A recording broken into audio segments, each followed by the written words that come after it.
Good morning, and welcome back to Books and Gratitude, the podcast where I review indie author books and spend time with you as readers, helping you understand indie books and where you can find them. Today, I am reviewing In Search of Rain from Motel Q to Pittsburgh by Seyed, and I'm truly sorry. I do not want to butcher your last name, so I'm not going to say it, but it will be on the video, your full name. I apologize. I feel bad when I can't pronounce a name correctly and then I mispronounce it and I feel bad, so I'm not going to attempt it. So let's begin. This is a deeply moving, courageous, and unforgettable story about survival, identity, pain, and the quiet strength it takes to keep going when life seems determined to break you. That's why I'm giving it 5 stars. From the very beginning, this book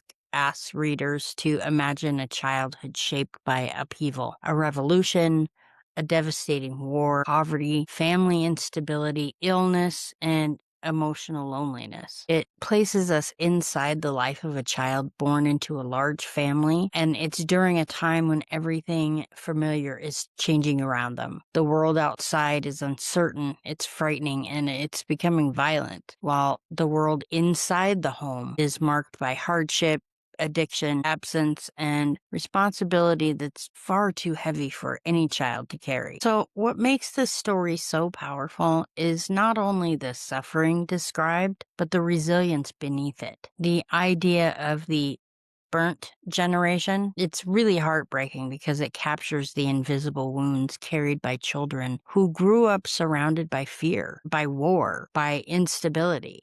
And yet, this book isn't just about being wounded. It's also about enduring. It's about searching for dignity and meaning and hope when life offers very little of any of it and no comfort at all. And Saeed's experience with vitiligo adds another layer of emotional depth. This incurable skin condition becomes more than a physical struggle. It becomes a symbol of identity, of beauty, of shame, of self worth, and the painful way outside that his own world, the outside people, they judge what they don't understand. They always do. But this book invites readers to ask difficult questions. What exactly does beauty mean when your appearance begins to change? What does strength look like when no one sees how much you're suffering? And what kind of future can a child imagine when survival becomes the dream? And is it attainable? In Search of Rain is a book that lingers.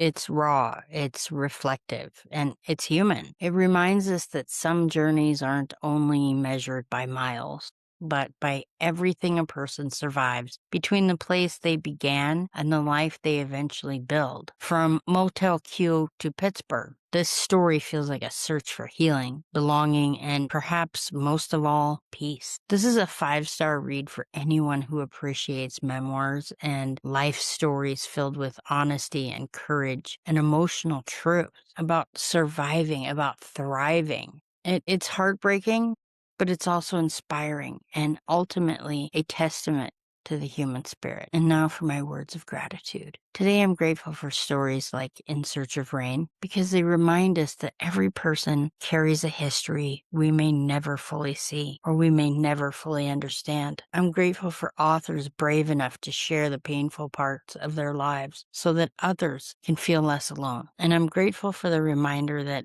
even after war and after illness, after poverty and loss, hope can still rise. And sometimes healing begins when someone dares to tell the truth. Thank you again for joining me this week on Books and Gratitude. Please remember to like and subscribe if you haven't already, and share this with other book lovers and anyone who needs to hear this story. Thank you and have a great day.